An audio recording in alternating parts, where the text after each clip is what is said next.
दोस्तों तो आज हम देखेंगे रिमाइंडर थ्योरम। रिमाइंडर थ्योरम क्या कहता है कि if px be any polynomial of degree 1 or more and let a be any real number, if px is divided by x minus a then the remainder is pa। कि अगर कोई भी polynomial है px और उसको आपने divide कर दिया एक दूसरे पोलिनोमियल x माइनस ए से, ठीक है, कोई पोलिनोमियल था px और उसको आपने x माइनस ए से डिवाइड किया, तो जो आपका रिमाइंडर आता है वो होता है pa। क्या होता है? pa। अब एक चीज आता है, क्वेश्चन आता है कि ठीक है px एक पोलिनोमियल मान लिया, x माइनस ये भी एक पोलिनोमियल मान लिया जिससे आप लोग डिवीजन कर रहे हो, लेकिन ये जो pa है ये कौन सी बला है और ये कहाँ से आया? सो pa को हमने लाया है x माइनस ए को जब हमने जीरो पुट किया, ठीक है, x माइनस ए इक्वल जीरो किया, सो x का जो वैल्यू हो गया वो हो गया a और यहीं से हमारा उठ के आ गया pa। क्या आ गया? pa, ठीक है, यहीं से हमारा pa आंसर आ गया। सो a जब भी आपको निकालना होगा आप इसी तरीके से निकालोगे, जो भी आपको दिया होगा जिससे भी आपको डिवीजन करना है उसको आप जीरो पुट करोगे, फिर वहाँ पे x का वैल्यू निकालोगे और जो भी आपका x का वैल्यू आएगा उसी को आप लोग x a के जगह पे पुट करोगे और फिर आप सॉल्व करके सम को आप लोग आंसर निकाल लोगे। तो यही केस है, समझ में आ गया? बहुत अच्छे। अब पहले भैया ठीक है तुमने समझा दिया, बहुत अच्छे, समझ में आ गया, लेकिन अब इसका प्रूफ तो दो। ऐसे थोड़ी ना किसी चीज़ को मान लेंगे, प्रूफ दो। सो प्रूफ भी देते। आपने बचपन में एक चीज़ पढ़ी होगी, और इस चैप्टर में भी आपको पढ़ने को मिलेगा कि dividend equal divisor into quotient, divisor into quotient plus remainder, ये चीज होता है, ठीक है। तो आपने कहा कि हाँ भैया हमने तो पढ़ा है ये चीज को, लेकिन अभी थोड़ा कंफ्यूजन हो रहा है कि डिविडेंड किसको कहते हैं और डिवाइजर किसको कहते हैं। कोशेंट रिमाइंडर के बारे में पता है लेकिन डिविडेंड डिवाइजर के बारे में नहीं पता। तो ये थोड़ा समझाओ। तो देख लो 722 को मान लो हमने 7 से डिवाइड किया, तो भैया हमारा ये 3 बार में कटेगा और हमारा आंसर आ जाएगा 1। सही है, कोई प्रॉब्लम नहीं है। तो यहाँ पे ये जो 7 है ये क्या हो गया? ये हो गया आपका डिवाइजर, और ये जो 22 है ये हो गया आपका डिविडेंड, और ये जो 3 है ये हो गया आपका कोशेंट, और ये जो 1 है ये हो गया आपका रिमाइंडर। कोई प्रॉब्लम नहीं है। सो उम्मीद आपको समझ में आया होगा। अब देखो इस वाले केस में आपका डिविडेंड कौन है? किसको डिवाइड कर रहे हो? सो px को डिवाइड करो। चलो भैया हमारा px को ही एक डिविडेंड है। डिवाइजर कौन है भैया? हमारा x माइनस है हमारा डिवाइजर है। चलो ठीक है, कोई प्रॉब्लम नहीं। कोशेंट कौन है? बताइए कोशेंट कौन है? तो भैया जब आप डिवाइड करोगे कोई ना कोई एक पोलिनोमियल आएगा, कोशेंट जिसका आंसर आएगा, कोई भी एक आंसर आएगा ना। सो हम लोग आंसर कंसीडर कर लेते हैं qx। क्या कंसीडर कर लेते हैं? qx, ठीक है। सो हमने यहाँ पे qx लिख दिया। रिमाइंडर भी तो कुछ आएगा rx, सो रिमाइंडर भी मान लिया rx। चलो ठीक है, मान लिया, तुमने कहा मान लिया। अब प्रूफ करो कि भैया जब आप लोग px को डिवाइड करोगे x माइनस ए से तो आंसर जो आएगा वो p होगा। प्रूफ करते हैं। चलो अब x का वैल्यू जैसे यहाँ पे निकाला था, x माइनस ए को जीरो पुट किया और x का वैल्यू a निकल गया, तो pa हम लोग x का वैल्यू हमने a निकाल लिया था। सो अब pa पुट करते हैं, ठीक है। अब x का वैल्यू दोनों साइड हम लोग a पुट करते हैं। x का वैल्यू हमने दोनों साइड क्या कर दिया? a पुट कर दिया। a minus A into Q X plus R X, ये हो गया आपका कहानी, ठीक है। अब a माइनस ए क्या हो जाएगा? ये हो जाएगा जीरो इंटू क्यू एक्स और plus R X. Zero into कुछ भी करते हो तो क्या आंसर आता है? जीरो आंसर आता है। और प्लस आर एक्स है तो जीरो से तो कुछ भी प्लस करने पे वही आंसर आता है। सो पी ए क्या हो गया? पी ए इक्वल हो गया आर एक्स के। हमने देख लिया कि जो पी ए है वो किसके इक्वल हो जाता है? रिमाइंडर के इक्वल हो जा रहा है, ठीक है। सो अब आपका यहाँ से प्रूफ हो गया कि पी ए जो है वो रिमाइंडर के इक्वल हो गया, और ये जो रिमाइंडर थ्योरम है यहाँ से क्या हो गया? प्रूफ हो गया। सो इसमें कोई दिक्कत तो नहीं है, रिमाइंडर थ्योरम यहाँ पे प्रूफ हो गया। लेकिन भैया ये तो थियोरेटिकली हमने प्रूफ किया, हमें अब इसका प्रैक्टिकल एग्जांपल्स भी चाहिए, ठीक है। क्या चाहिए? प्रैक्टिकल एग्जांपल्स चाहिए। कुछ क्वेश्चंस के ऊपर भी इसको करके देखते हैं, अप्लाई करके देखते हैं कि क्या सही में रिमाइंडर सेम आ रहा है या फिर नहीं आ रहा है। सो सबसे अच्छा तरीका क्या है कि एकदम प्रैक्टिकली उसको अप्लाई करके देख लो, ठीक है। सो हम लोग उसको एप्लीकेशंस में देखते हैं। इसके ऊपर कुछ क्वेश्चंस देखते हैं। सो आपका ये जो पहला क्वेश्चन है ये आपका दिया है कि एक पोलिनोमियल है जिसको आपको एक दूसरे पोलिनोमियल से डिवाइड करना है, और एक ये पोलिनोमियल है जिसको आपको दूसरे पोलिनोमियल से डिवाइड करना है। अब इन दोनों केस में हमें क्या पता करना है? हमें पता करना है रिमाइंडर, क्योंकि रिमाइंडर थ्योरम की बात हो रही है तो हम रिमाइंडर ही से पता करेंगे। तो रिमाइंडर पता करना है।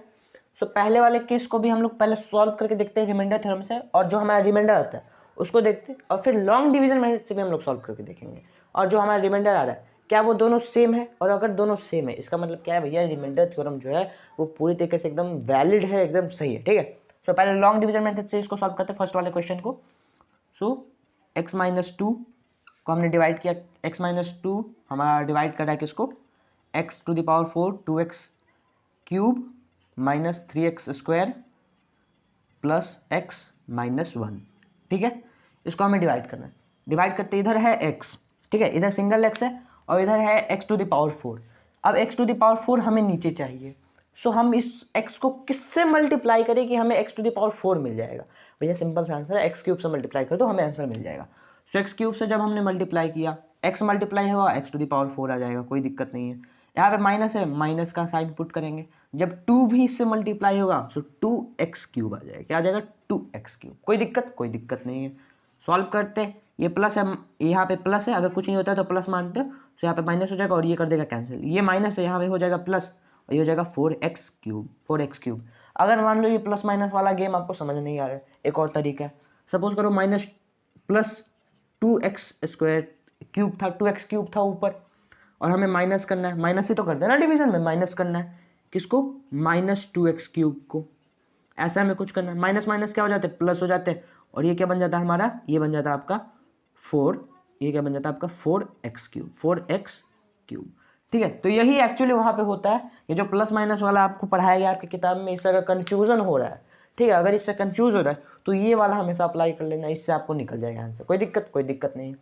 आपका इसका आंसर आ गया, ऊपर वाले को हम लोग उतार देते हैं, सो 3x square plus x minus 1। कोई दिक्कत नहीं है। अब यहाँ पे देखो, यहाँ पे x क्यूब है, यहाँ पे सिर्फ x है, किससे मल्टीप्लाई करें कि हमारा 4x क्यूब आ जाए? किससे मल्टीप्लाई करें? तो भैया सिंपल सा आंसर, तुम क्या करो ना, तुम 4x स्क्वायर से मल्टीप्लाई करो तो तुम्हारा 4x क्यूब आंसर आ जाएगा। यहाँ पे प्लस है तो वहाँ पे भी प्लस 4x स्क्वायर से मल्टीप्लाई करना, सो प्लस 4x स्क्वायर से मल्टीप्लाई किया तो यहाँ पे हमारा आंसर आ गया 4x क्यूब। ये है -2, क्या है? -2। अब plus 4x cube plus 4x square है ना, प्लस 4x स्क्वायर, और फिर -2 जब आप लोग मल्टीप्लाई करोगे, -2 और 4 क्या हो जाएगा? -8। क्या हो जाएगा? -8 स्क्वायर x स्क्वायर। सही है, कोई दिक्कत नहीं है। ये क्या हो जाएगा? ये कट जाएगा, ये है प्लस, ये माइनस है तो ये प्लस में आ जाएगा, और ये हो जाएगा 5x square. 5x square plus ऊपर वाला उतार लेंगे प्लस x माइनस 1। कोई दिक्कत नहीं है। अब इसको सॉल्व करते हैं, तो भैया जब इसको हम लोग वापस से सॉल्व करेंगे, यहाँ पे है 5x स्क्वायर, क्या है? 5x square. अब यहाँ पे है x, किससे मल्टीप्लाई करें कि ये x स्क्वायर आ जाए? 5x स्क्वायर हमारे पास आंसर आ जाए। तो भैया 5x से तो मल्टीप्लाई कर दो तो हमारा 5x स्क्वायर हमारा आंसर आ जाएगा। सो 5x से हम लोग इसको मल्टीप्लाई कर देते हैं, सो 5x से मल्टीप्लाई होगा, यहाँ पे 5x स्क्वायर आ जाएगा।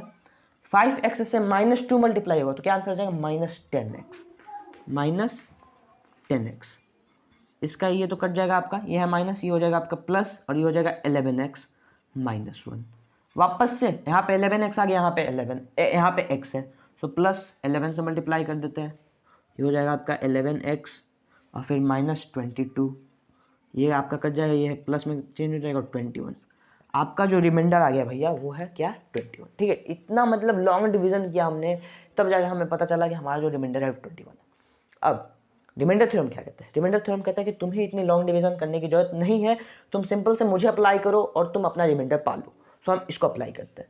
सो x -2 p का हमें वैल्यू निकालना है, a का वैल्यू निकालना है ना, सो x -2 को हम लोग 0 पुट करेंगे, सो x का वैल्यू हमारे पास क्या आ जाएगा? 2। x का वैल्यू क्या आ जाएगा? 2।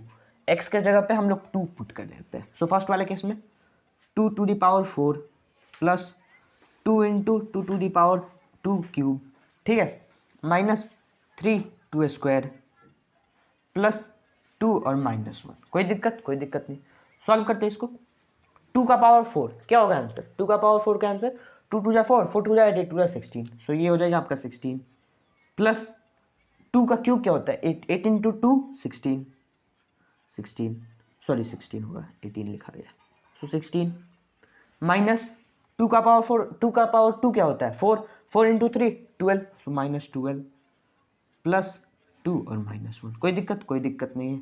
ठीक है, चलो आगे इसको देखते हैं। ये सेपरेट है भैया, ये सेपरेट है, ठीक है। आगे इसको देखते हैं। 16 16 32 32, 16 16 32 और ये 2 क्या हो जाएगा? 34, सो 34। ये है 12 और ये है 12 और 1 13, सो 13। 34 माइनस 13 क्या हो जाएगा? 21, 21। 34 माइनस 13 21 हो जाएगा 21। सही है, कोई दिक्कत नहीं है। तो आपका ये प्रूफ हो गया कि आपका इसका क्या होगा, इसका जो रिमाइंडर है वो क्या होगा? 21। यहाँ पे भी भैया आपका 21 आया, यहाँ पे भी आपका 21 आया। इसके लिए देखो हमें कितना लॉन्ग डिवीजन मेथड करना पड़ा, कितना समय लगा, और इसके लिए 2 मिनट में हमारा कहानी खत्म हो गया। 2 मिनट में कहानी खत्म हो गई। इसका मतलब रिमाइंडर थ्योरम वैलिड है, वो एकदम रहता है, वो उसमें कोई दिक्कत नहीं है, ठीक है, वो वैलिड है। उसका प्रूफ भी हमने कर लिया था, थ्योरेटिकली प्रैक्टिकली भी हमने उसको देख लिया। दूसरे क्वेश्चन को सॉल्व करते हैं। अब भैया जब हमारा प्रूफ हो ही गया है रिमाइंडर थ्योरम, तो दूसरे क्वेश्चन को इस लॉन्ग डिवीजन मेथड से सॉल्व करने की क्या जरूरत है? सिंपल से रिमाइंडर थ्योरम से सॉल्व करेंगे। सो 2x - 1 को 0 के इक्वल करते हैं, सो 2x = 1 हो जाएगा, सही है, कोई दिक्कत नहीं है। फिर x = क्या हो जाएगा? 1/2, 1/2 हो जाएगा। यहाँ पे पुट करते हैं 4, 1/2 का क्यूब माइनस 12x² मतलब 1/2 का स्क्वायर प्लस 14 1/2 -3, सही है, कोई दिक्कत नहीं है। इसको सॉल्व करते हैं, यहाँ पे हो जाएगा 8, 4 × 1/8, ये क्या हो जाएगा? 1/2। यहाँ पे क्या हो जाएगा? 1/2, 1/2 माइनस 12 और 1/2 का स्क्वायर क्या हो जाएगा? 1/2 का स्क्वायर हो जाएगा 4, 1/4 हो जाएगा, क्या हो जाएगा? 1/4।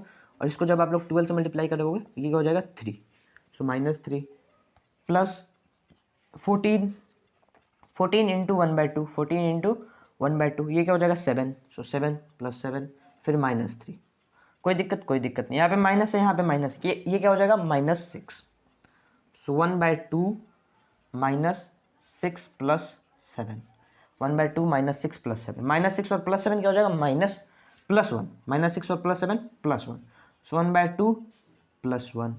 अब भैया यहाँ पे अब हमें रिमाइंडर निकालना है। सो अब रिमाइंडर कैसे निकालें? सो आपने पढ़ा है कि जब डिनोमिनेटर में कुछ भी ना हो तो आप क्या कंसिडर करते हो? आप कंसिडर करते हो डिनोमिनेटर में 1। सो यहाँ पे डिनोमिनेटर में हम लोग क्या कंसिडर कर लेंगे? 1। इसको इक्वल करेंगे, यहाँ पे एलसीएम आ जाएगा 2, फिर यहाँ पे लिख देंगे 2 क्योंकि 2 1 लिख देंगे यहाँ पे 1, फिर यहाँ पे हो जाएगा 2 और आपका हो जाएगा 3/2। सो जो आपका एलसीएम आएगा वो क्या होगा? सॉरी, जो आपका रिमाइंडर आएगा वो क्या होगा? इस वाले केस में आपका रिमाइंडर होगा 3/2। विश्वास नहीं हो रहा, आप इसको डिवाइड करके देख लो, आपका रिमाइंडर क्या आएगा? 3/2। सो उम्मीद है आपको समझ में आया होगा। नहीं समझ में आया तो वीडियो को वापस से देखो और समझो। रिमाइंडर थ्योरम से ही मिलता जुलता एक और कॉन्सेप्ट है जो कि आपको अभी पढ़ेंगे, इसी क्लास में पढ़ना है, वो है फैक्टर थ्योरम। उसके ऊपर भी हमने वीडियो बना दी है, और भी आप जाके चेकआउट कर सकते हो, ठीक है। सो उम्मीद है आपको समझ में आएगा। अगर आपको लगता है आपको कुछ भी इससे मिला है तो प्लीज़ सब्सक्राइब कीजिए और लाइक कीजिए। मिलता है अगले वीडियो में, तब तक के लिए जय हिंद।